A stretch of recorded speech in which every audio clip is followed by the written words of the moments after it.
Matapos ang halos isang dekada ng tahimik pero matatag na relasyon, ikinasal na sina Claudia Barreto at Basti Lorenzo ngayong Abril 2025 sa isang intimate at eleganteng selebrasyon na dinaluhan ng pamilya, malalapit na kaibigan, at ilang kilalang personalidad tulad nina Richard Gomez at Lucy Torres Gomez.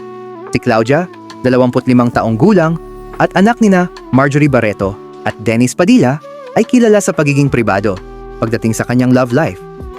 Pero hindi napigilan ng fans ang kiligin sa love story nilang dalawa ni Basti, na nagsimula pa noong sila'y teenagers. Sino nga ba si Basti Lorenzo? Anak siya ng kilalang negosyante na si Martin Ignacio Lorenzo at kapatid ng mister ni Eric Gonzalez. Sila ni Claudia ay nagsimulang mag-date noong 15 taong gulang pa lamang si Claudia. Sa isang interview kay Boy Abunda noong 2016, inamin niyang alam ni Marjorie Barreto ang lahat mula simula pa lang. Bukod sa pagiging low-key, si Basti ay isang award-winning golfer. Nitong Enero lamang matagumpay niyang na-defend ang kanyang Open Division title sa Manila Golf Club Championships, kung saan tinalo pa niya ang kanyang sariling kapatid na si Santi sa isang exciting na final match.